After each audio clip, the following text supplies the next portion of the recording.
Et toujours en direct ici au Musée national de préhistoire des EISI. On va rendre à César ce qui est à César, si j'ose dire. J'évoquais tout à l'heure le recueil Balades préhistoriques d'un instituteur de campagne. C'est un livre sur Denis Perroni, voilà, mais qui n'est pas de vous, Jean-Michel Genette. Vous, votre dernier ouvrage, c'est Préhistoire Nouvelles Frontières. Oui. Et là, c'est bien au pluriel pour Nouvelles Frontières. Absolument.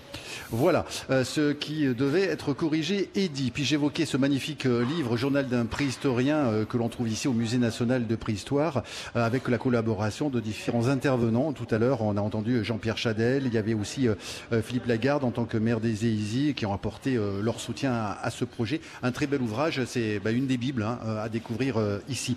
Nathalie Fourment, je rappelle que vous êtes la directrice du Musée national de préhistoire. Vous voulez réagir par rapport à ce que disait tout à l'heure Jean-Michel Geneste? Oui, voilà, un rebond sur deux points qu'a évoqué Jean-Michel. Le premier, c'est cette cohésion essentielle entre les collections et les archives.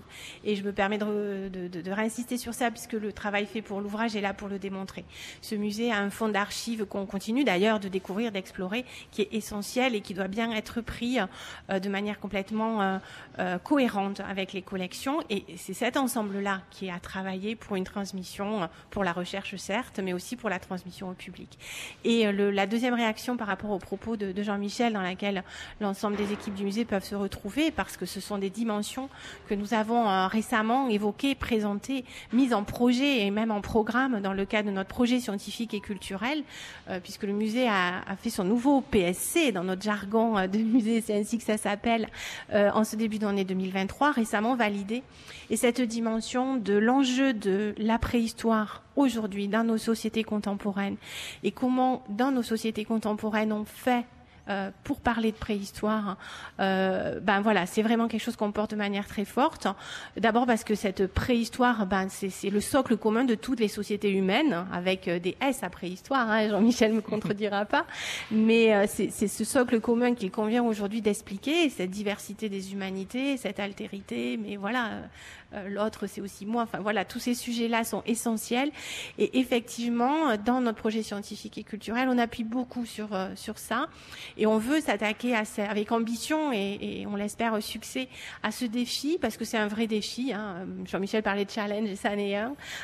C'est un vrai défi parce que voilà, parler de préhistoire, c'est parler d'environnement, c'est parler d'êtres humains, c'est parler de sociétés qui s'organisent, c'est parler de changements aussi, sociétaux, environnementaux. Et forcément, ça renvoie à des choses. Je n'ai pas besoin de rentrer plus dans les détails, mais ça a un vrai enjeu très contemporain.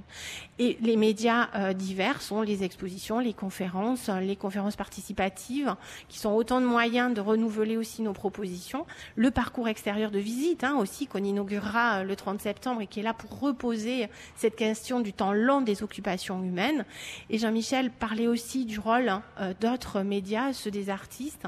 On est un établissement du ministère de la Culture, là, en région, au cœur des EISI, dans un territoire considéré comme rural. Et ça a un sens pour nous aussi d'être un établissement du ministère ici. Et c'est bien évident qu'on doit aussi être le vecteur de ces politiques ministérielles en matière de culture, de création.